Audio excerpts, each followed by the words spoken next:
Hello and welcome. Tonight, former Commonwealth Secretary General Emeka Anyako, Nigeria's former permanent representative to the United Nations Ibrahim Gambari, and former Foreign Affairs Minister Ike Nwachukwu renew call to General and diplomat Chief Emeka Anyako during the 14th edition of Emeka Anyako Distinguished Lecture Series on Good Governance. This year's lecture, with the theme Imperative of Good Governance in Nigeria, took place at the International Conference Center, ICC, in Enugu.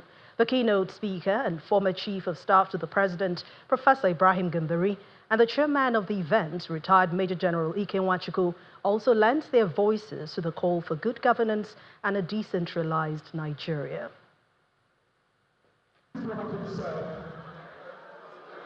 It's the 14th edition of Emeka Anyako Distinguished Lecture Series on Good Governance, with the theme Imperative of Good Governance in Nigeria, organized by the Youth Affairs International Foundation at the International Conference Center, Enugu. Chief Anyako, former Chief of Staff to the President, Professor Ibrahim Gambari, retired Major General Ike Nwachukwu, the host, Governor Peter Mba, are here at the International Conference Center for the lecture.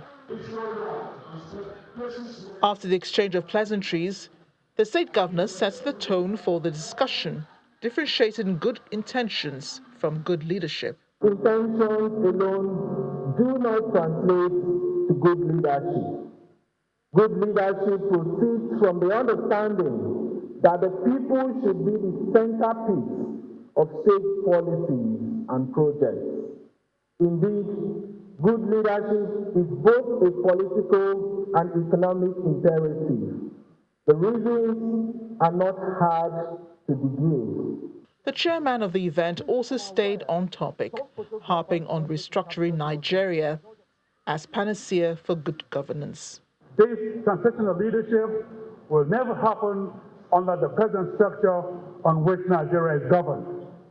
This is why I have long been advocating for the restructuring of Nigeria to become a proper federation, allowing state autonomy and bringing governance closer to its people.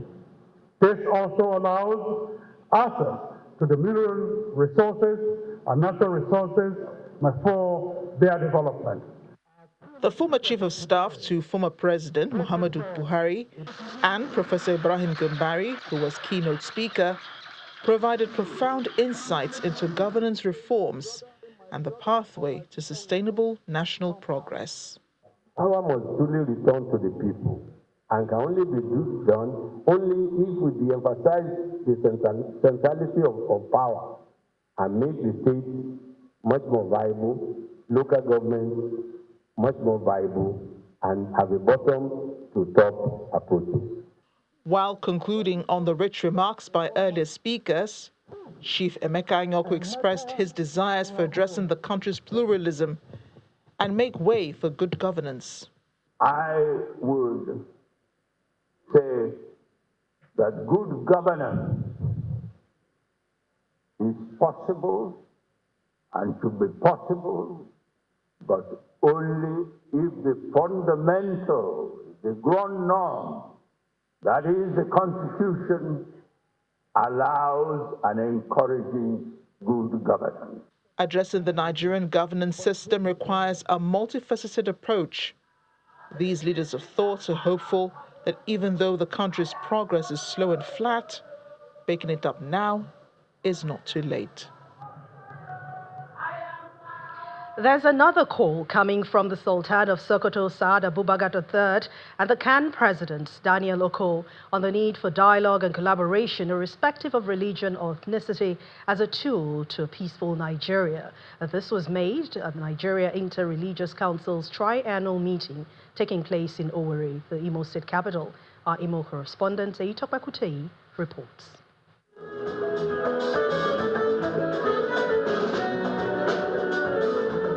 Owerri, the Imo State capital, plays host to the 2025 tri-annual meeting of the Nigeria Interreligious Council, NIREC, with the theme Building Mutual Trust for National Unity. The gathering draws prominent religious and political figures from across the country, reaffirming their shared commitment to promoting peace, understanding, and national cohesion. The Executive Governor of Imo State, the Secretary to the Government of the Federation Center, George Akume, is here representing President Bola Tinubu. The Sultan of Sokoto and co-chairman of NIREC, His Eminence Muhammadu Said Abubakar, alongside the President of the Christian Association of Nigeria, Most Reverend Daniel Oko, underscored the importance of dialogue and collaboration among religious bodies. I'm dressed like I am dressed. The co-chair is dressed like he's dressed, and other people. We are not wearing the same uniform. So the point is we can be united, but not necessarily uniform. And that's why we need to keep on talking. NIREC remains a symbol of what is possible when people of goodwill together across lines of faith, ethnicity, and ideology come together. Here we mean the possibility of peaceful coexistence and sustainable development in diversity. The chief host and Imo State Governor, Senator Opus Odima, says building bridges of trust and love remains key to addressing Nigeria's challenges. It is a timely call to action. Without love, there can be no trust. And without trust, there can be no progress. Our beloved nation, more than ever, is a beacon, and we must answer to her by standing up to build bridges of love, bridges of trust and understanding strong enough to carry us towards a united, varied, and inclusive nation. President Bola Tinubu, speaking through the Secretary to the Government of the Federation, says his administration remains committed to building an inclusive, peaceful, and progressive Nigeria, regardless of religion or ethnicity. Let me assure you that the administration of President Bola Tinubu, GCFR, through its 8-point agenda, which encompasses critical areas such as food security, ending poverty, growing the economy, job creation, and access to capital, improved security and a fair playing field, rule of law and the fight against corruption, remains committed to creating an inclusive, peaceful, and progressive Nigeria where every citizen, regardless of religion or ethnicity, can survive and thrive. The message from today's meeting is clear. Lasting peace, unity, and growth of the nation can only be achieved through mutual respect, trust, tolerance, and love for one another. Eyito Kwakute, Channels Television News. From general matters of the nation to one involving women, stakeholders from across the political class, civil society organizations, development partners, and of course religious bodies are already advocating special seats to be reserved for women in elective and appointed political positions in Nigeria. This is the conclusion of the high-level stakeholders engagement in Abuja, which was organized by Stand to End Rape initiative aimed at deepening conversations on political gender inclusivity for women. Our correspondent Dele Omoyeni reports.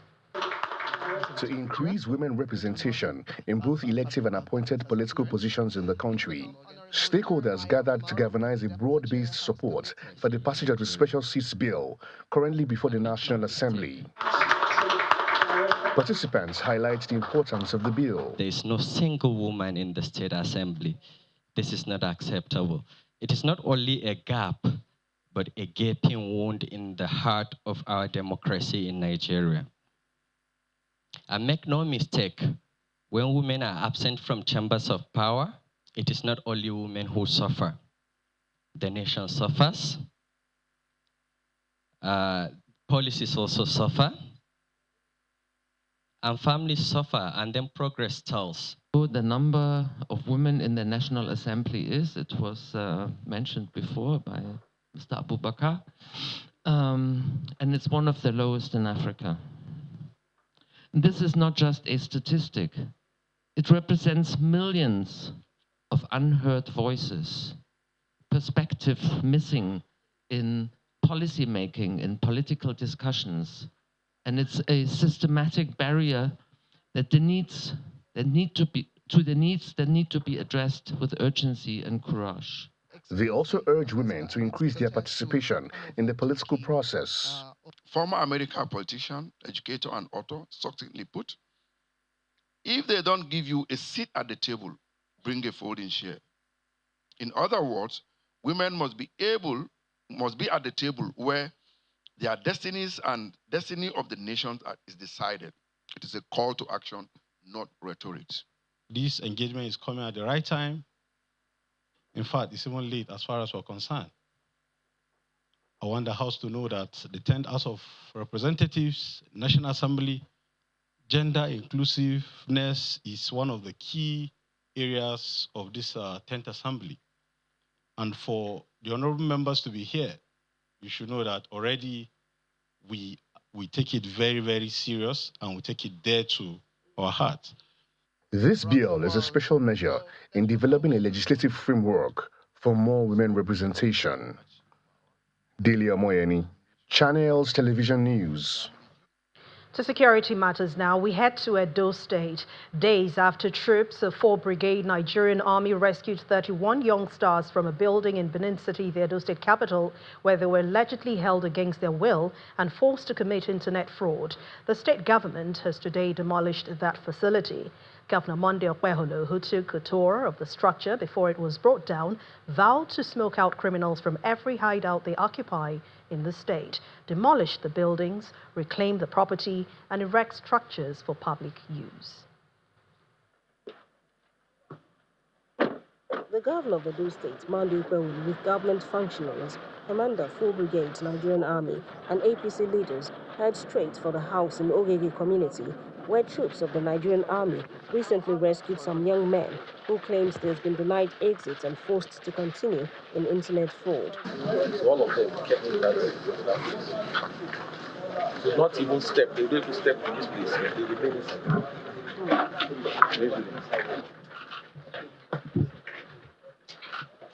A tour around the compound reveals shrines at different spots.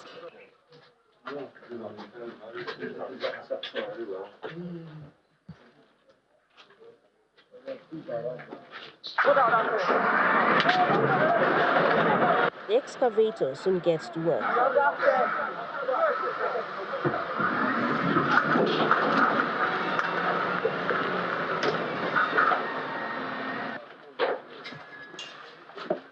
Governor Okpeholo inspects the inside of the building.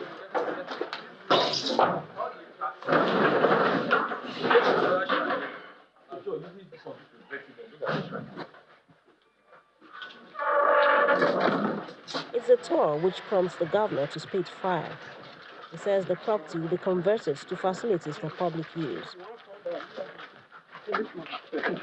Children were kidnapped and kept in this building for years. And just look at the shrine in this building. This is wickedness of men.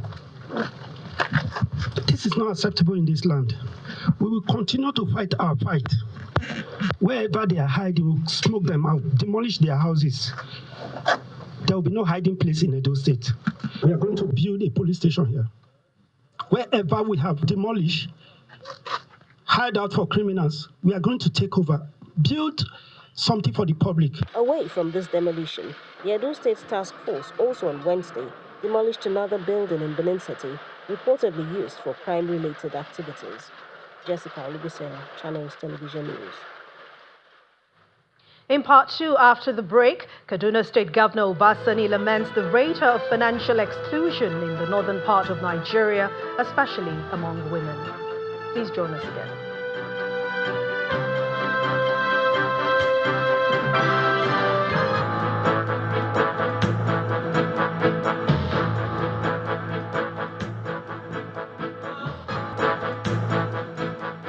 The northern region has the highest financial exclusion rates in Nigeria, with many individuals, especially rural women and businesses, relying on informal financial services. Well, that's according to the governor of Kaduna State, Obasani, who was speaking at the maiden edition of the Kaduna Economic and Financial Inclusion Summit. The governor, however, disclosed that his administration's effort has lifted about 2.5 million vulnerable and underserved citizens of Kaduna from financial exclusion.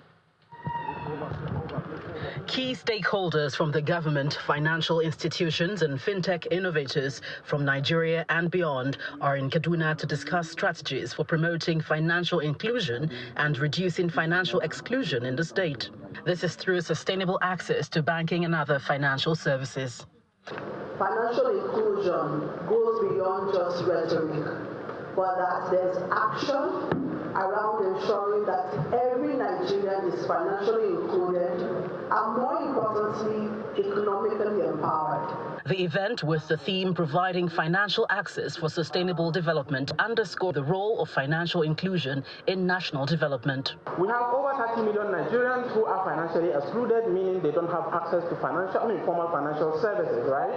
We are talking about, within these numbers, quite a number of parameters on financial inclusion. We're talking about savings, credit, insurance, pension, and all of that. So the numbers are quite alarming. The Central Bank of Nigeria and the key stakeholders have charted a path for the implementation of national financial inclusion strategy. The summit also highlights the pivotal role the administration of Governor Obasani plays in making financial exclusion a thing of the past in Kaduna State.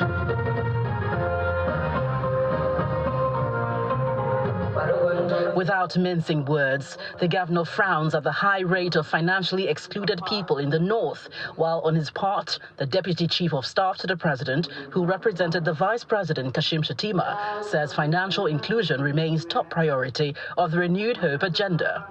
Kaduna State has made remarkable progress in advancing financial inclusion and literacy in the following areas. We have opened more than 2.5 accounts and about 7 million NIN were registered to facilitate accounts. NIN, BVN, and phone numbers linkages. We intend to raise our data to 3 million by end of the year 2025. We achieved targeted intervention of more than 18 billion to about 1 million of the accounts through our agencies dedicated to such service. At the national level, we will continue to create the enabling environment for our people to live to the fullness of their economic potential under the Renewed Hope agenda.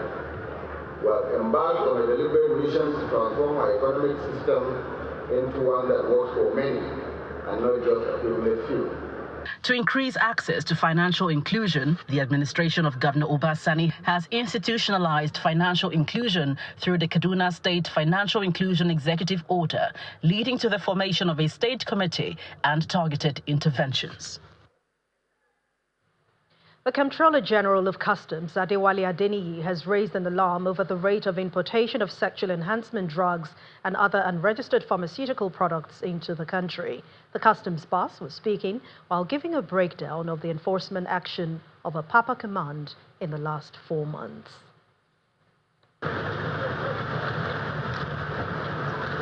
It's the second time the Comptroller General of Customs, Adewale Adeniyi, will be visiting the Nigeria Premier Port Command, Apapa, within the last 2 months.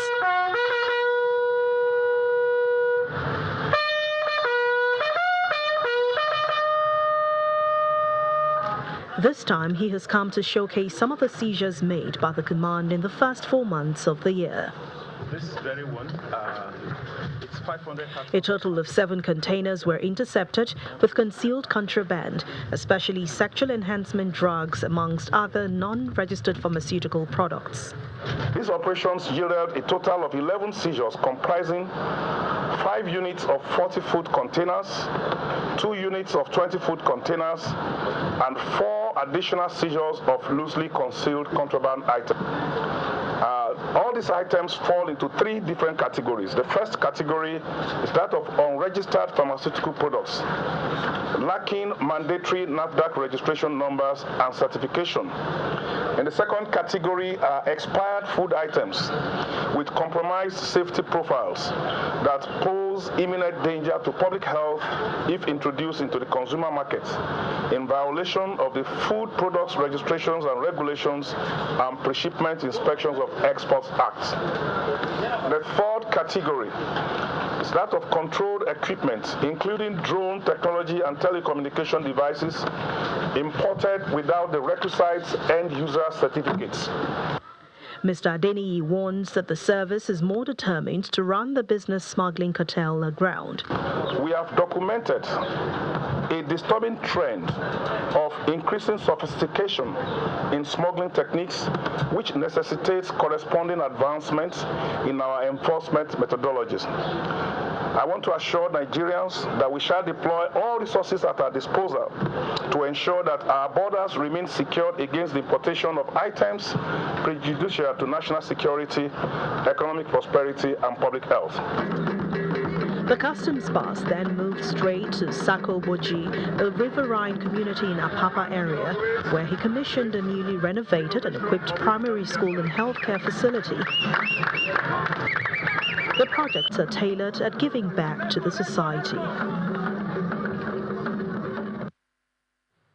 The National Judicial Council, the NJC, has directed the Governor of Imo State, Hope Uzodimma, to reverse the appointment of the acting Chief Judge of the state, Honorable Justice Theophilus Nnamdi Nzeukwu, and to appoint the most senior judicial officer in the state's High Court's hierarchy as the acting Chief Judge of the state in conformity with Section 2714 of the Constitution of the Federal Republic of Nigeria, 1999, as amended. The NJC, under the leadership of the Chief Justice of Nigeria, Justice Kudirat Kekereekun, also directed that Justice Nzeukwu should be issued a query to show cause within 7 days, why disciplinary action should not be taken against him for presenting himself to be sworn in as the Chief Judge of the state.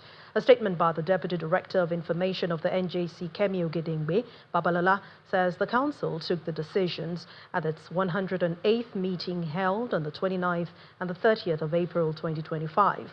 The Council also suspended 3 serving judicial officers, including a Justice of the Court of Appeal for 1 year, each without pay, for various acts of judicial misconduct. Those suspended are Justice Jane Inyang, Court of Appeal, Uyo Division, Justice Inyang Ekwo of the Federal High Court, Abuja Division, Justice Aminu Bafa Aliyu of the Federal High Court, Zamfara Division.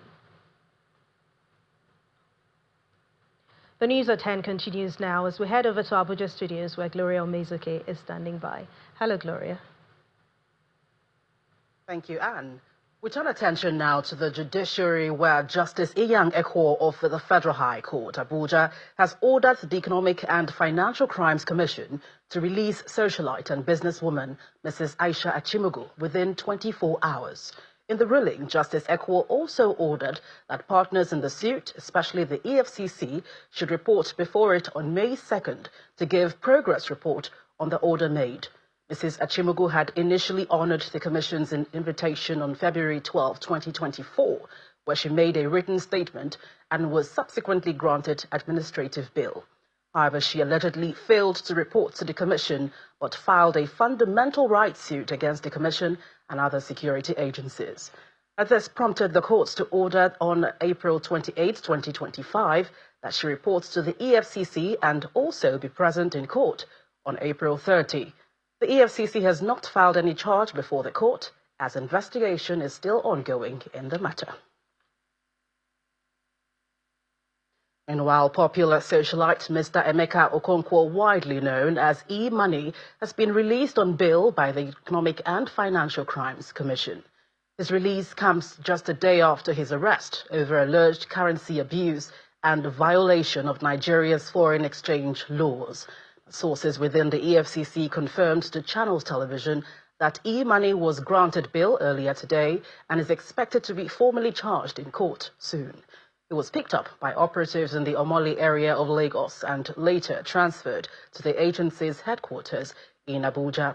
The arrest followed viral footage showing the socialite allegedly spraying naira and some US dollar notes at a public event, an act set to contravene the Foreign Exchange Monitoring and Miscellaneous Provisions Act.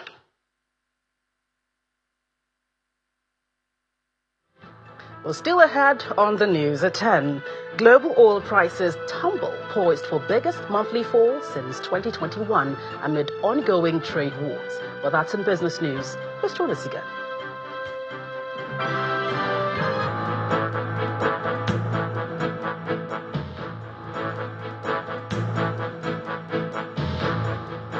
Welcome back. You're still watching the news at 10, coming to you live on Channels Television. In its continued drive to make higher education accessible and affordable to Nigerians, Miva Open University has launched its Lagos Study Center, situated along Herbert Macaulay Way in Yaba. The grand opening ceremony marks a major milestone in Miva's mission to expand quality and tech-enabled education across the country. Present to witness this historic occasion include the Chancellor, Board of Trustees, students of Miva Open University, and special guests. The university's Vice-Chancellor, Professor Tayo Arulogun, in his opening remarks, speaks on the vision of the university. At Miva Open University, we want to provide inclusive, accessible, and I can also say affordable technology-enabled learning. And we believe that quality academic should be available to everyone, irrespective of geography or background. For other management personnel of Miva Open University, the availability of physical location is important, and making higher education available to more Nigerians is core to its mission. Miva is a tertiary education operation, but we had this sense that physical would be very important to our operations, even since we're running U-Lesson, our primary and secondary school business, our K-12 operation. 2.2 million Nigerians sat for the JAMB UTME. 1.5 million of those people will not get into universities this year. We will not rest as an institution until we can solve that problem for everyone. After opening speeches, management takes guests and students to see some of the new facilities put in place. Let's put our hands together for him, and congratulations to the Miva Open University. The event featured the official unveiling of MIND, which stands for Miva Interactive Neural Dialogue, to personalize learning for students, as the Lagos Study Center is designed for flexibility, innovation, and will host masterclasses for students. This tool, as of today, is only available to Miva Open University students. It's in our controlled environment, our controlled LMS. So it's only usable to students of Miva. Now you don't have to be a passive learner anymore. You can interact, you can engage this MIND tool, or you can do case studies, you can see the demo that we had upstairs. So these are tools that are going to prepare these students for the now world of work. Backed by enrollment data and strategic demand, Miva says it will expand to more locations across Nigeria by the first quarter of 2027 as part of a 5-year roadmap that began in 2023 and targets 100,000 plus students by 2027. Well, that's it from the nation's capital. It's back to Anne for the rest of the news at 10. Thank you, Gloria. And now to the telecommunications sector. One of Nigeria's leading telecom companies, MTN Nigeria Telecommunications PLC, has recorded 36.1% total revenue growth for this year, ended December 2024. Well, this was disclosed by the Chief Executive Officer of MTN Nigeria Communications PLC, Mr. Carl Toriola, at the company's 2025 annual general meeting held at the rooftop MTN car park in Falomo, Ikoyi, Lagos. MTN Nigeria Communications PLC Annual General Meeting 2025 has brought together top management officials of the company to deliver the report for the year ended December 31st, 2024. 5 directors are retiring at this meeting in accordance with the Articles of Association, and being eligible, they have offered themselves for re-election. very few people are present in the hall, as others join virtually, taking part in the online voting process for the election and re-election of directors. Mr. Andrew Alibi is hereby re-elected a director of the company. It's been an eventful year for the telecommunications company despite the challenges. MTN Nigeria Communications PLC subscriber base grew to a record of 80.9, while active data increased by 7% to 47.7 million, contributing to 36.1% total revenue increase, with positive results in service, voice data, digital, fintech, EBITDA 9.2%, and profit after tax of 192.2% profit for 2024. The CEO highlights other progress made in delivering better services. Expense efficiency program delivered 40 billion naira of savings versus an initially intended plan 17 billion naira of savings. We successfully renegotiated our IHS contract, which was one of the major drivers of provisions made for the forex devaluation. We were successful in securing approval from the regulatory authorities for 50% tariff increase, approval of which was given in January, and we started the execution in February all the way into April. Some of the shareholders are hopeful for more growth. There is a reasonable improvement, and if that trajectory is continued in the next 3 quarters, by the half year of 2026, they should be in a position to do an interim dividend. The company says new initiatives like the 5G network is already available for MTN subscribers, with an assurance of dividends for shareholders in the coming years. We anticipate that we'll extinguish the negative equity position by the end of the year, and early into next year we start distributing dividends. And I think most shareholders are very focused on MTN Nigeria returning back to being able to distribute dividends. And as the MTN Group, we're very encouraged by what the team have done. We're investing in expanding our 5G network. We're investing in accelerating our 4G capacity. But our big new initiative is actually FiberX. FiberX, we believe that it's time for Nigeria to have very, very large-scale fiber connectivity to all the homes in Nigeria, low-income, medium, and of course the high-net-worth homes. With over 80 million subscribers nationwide, MTN Nigeria Communications PLC says it remains dedicated to driving digital solutions for Nigeria's progress and other African countries. It's cherry news for shareholders of Zenith Bank with the announcement of a total dividend of 5 naira for the 2024 financial year. That was announced at the bank's 35th annual general meeting and the first under its new group managing director and CEO, Adora Umeoji. We have more stories for you in the world of business. Will Ibong is standing by.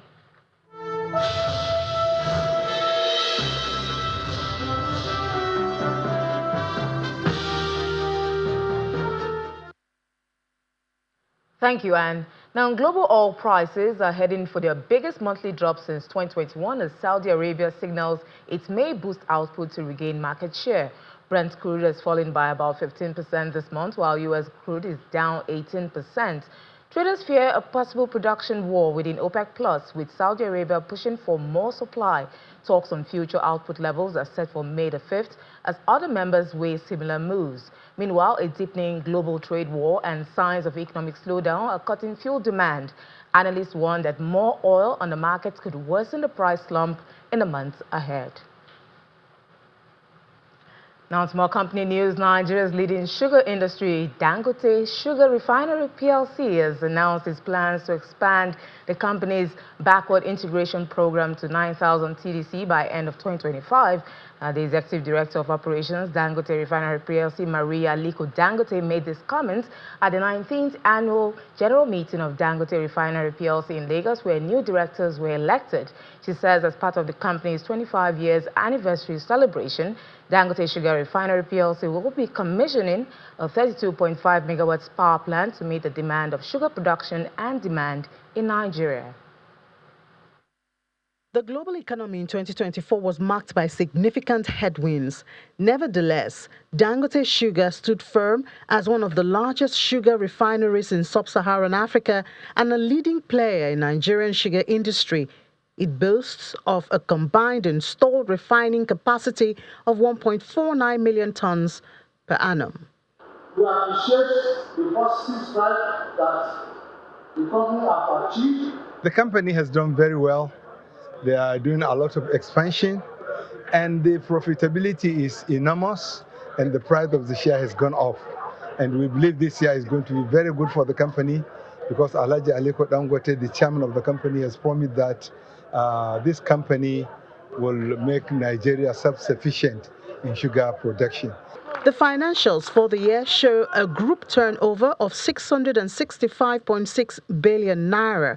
That's a 51% increase over the 441.5 billion in the corresponding period in 2023. Loss before tax of 271 billion naira, loss after tax at 193 billion naira, and operating profit of 12.6 billion naira for the year 2024. Dangote Sugar Refinery PLC highlights steps taken to reduce cost and improve company's performance. We are doing is interest cost reduction. As we have seen that the present interest cost is very, very high, 30% to 33% charged by the banks. We are resorting to the various means. Particularly, we are also looking at the group support in terms of the equity infusion and also going to the cheaper sources of the finances so that we can reduce our interest cost. We are highly focused on returning your company, Dangote Sugar Refinery, to profitability. We are ramping up our production so that we can get more volume. 2025 marks a major milestone of 25 years of excellence in the Nigerian sugar industry. And to celebrate the achievement, the company says it is expanding and introducing a new 25-kilogram package to meet production. We are expanding our BIP. We are now 3,800 ccd. So by end of 2025, God's willing, we are going to be 9,000 TCD. And we are commissioning our new power plant, which is 32.5 megawatts. The company has completed 25 years as of now, and we are one of the leading BIP investors. We have created so much of BIP capacity that in near future we'll be able to cater significant sugar for Nigeria and making it self-sufficient. So that stands out Dangote Sugar from the rest of the industries. Dangote Sugar Refinery PLC has expressed its commitment to build a sustainable business through sugar backward integration project by driving robust economic impact with a production target of 1.5 million metric tons of refined sugar annually, among other benefits that will be maximized on the sugar production value chain. We'll keep track of investors' reaction to the resolutions from their AGM after the May Day holiday. With that, we head to the equities markets, which recorded a negative close for the second consecutive day. Here is Ini John Mekwa with the details.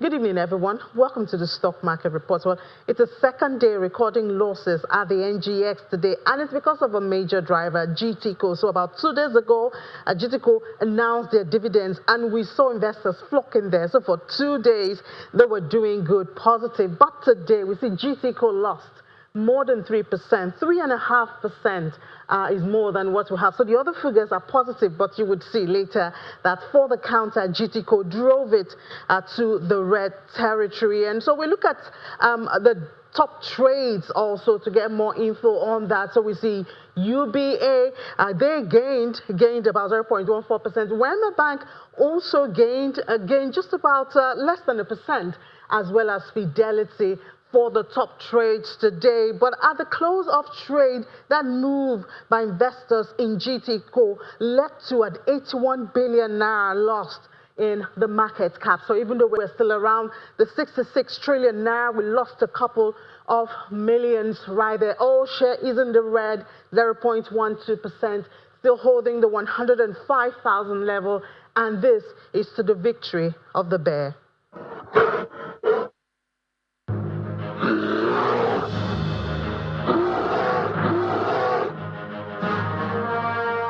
That's business news. It's back to Anne to the rest of the news at 10.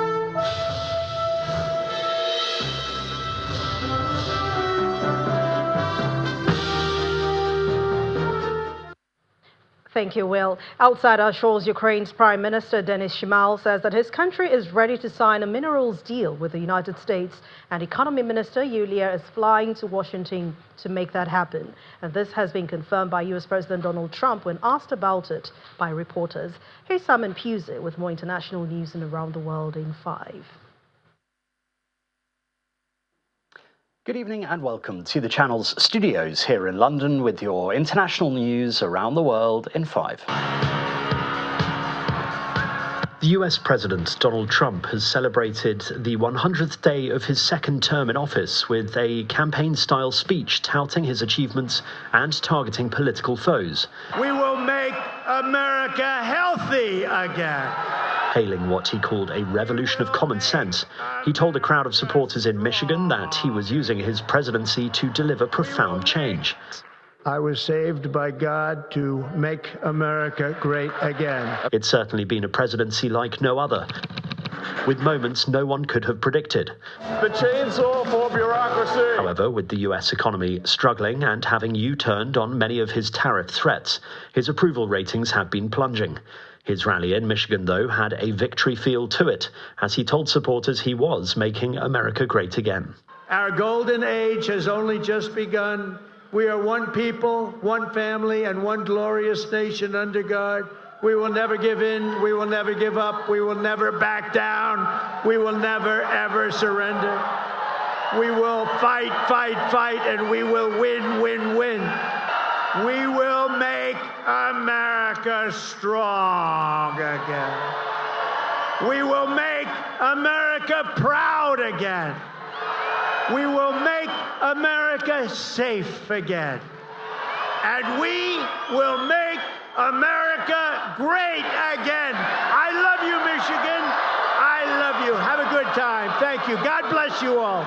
Meanwhile, Trump has called Canadian Prime Minister Mark Carney to congratulate him on his victory in the country's general election, and the two have agreed to meet in the near future. Trump's trade tariffs and repeated comments undermining Canada's sovereignty overshadowed the race, which ended with Mark Carney's Liberals' win.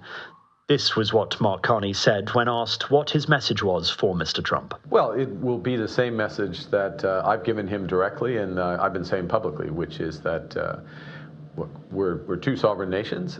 There is a partnership to be had, an economic and security partnership to be had. It's going to be a very different one than we've had in the past. But also, we've got lots of other things to do. We can build out our economy here at home. We are in the process of building our relationships more deeply in Europe, elsewhere around the world. So we'll have a partnership on our terms. There's a win-win possibility there, but on our terms, not on their terms. An Australian woman accused of cooking a fatal mushroom meal admits to picking wild fungi, lying to police and disposing of evidence. The Supreme Court trial of Erin Patterson began in the small Victorian of Morwell on Wednesday and is expected to last 6 weeks. She is charged with the murder of 3 relatives and the attempted murder of another, with the case centering on a beef Wellington lunch at her house in July 2023. Miss Patterson has pleaded not guilty, and her defense team says she panicked after unintentionally serving poisoned food to family members. At least 14 people, including 2 children, have been killed after a massive fire broke out at a hotel in the eastern Indian state of West Bengal. 2 people were also seriously injured in the fire, which started on Tuesday in Kolkata city. The blaze is now under control, but authorities say they are carrying out rescue operations. It's not yet clear how the fire started. Police have set up a special investigation team to look into the incident. Swedish police have arrested a teenager after a fatal triple shooting in the city of Uppsala. The shooter reportedly fled on a scooter following the attack in a hair salon in the centre of the city, triggering a manhunt. Police confirmed on Wednesday that the person arrested for the shooting is under the age of 18. And the Prince and Princess of Wales have issued a new photograph to mark their 14th wedding anniversary during an official visit to the Isle of Mull in Scotland. The photo shows the couple with their arms around each other as they take in the spectacular scenery. William and Catherine are touring the island over 2 days, visiting community halls that their royal foundation is helping to refurbish. And that's your international news around the world in 5. Now back to the Channel's studios in Lagos.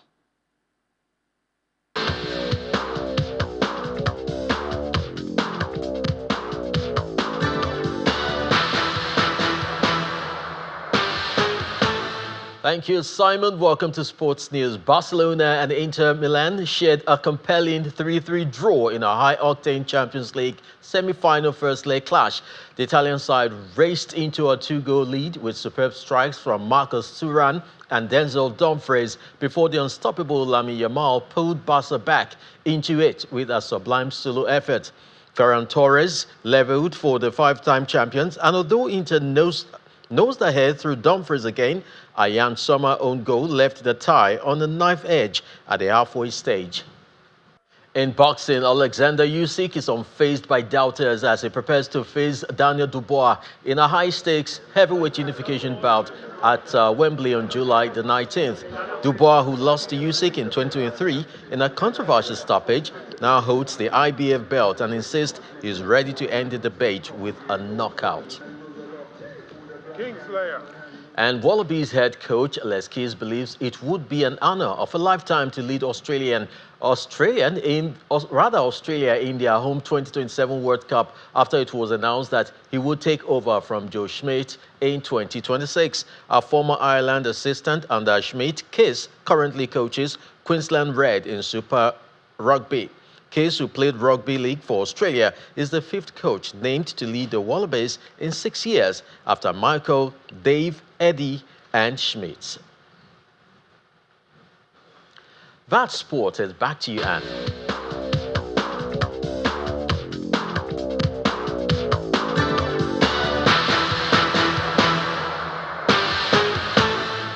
Thank you, Chris. And the main news again. Former Commonwealth Secretary General Chief Emeka Anyako, Nigeria's former permanent representative to the United Nations, Ibrahim Gambari, and former Foreign Minister Ike Nwachukwu have renewed calls for a true federal constitution. The three elder statesmen made the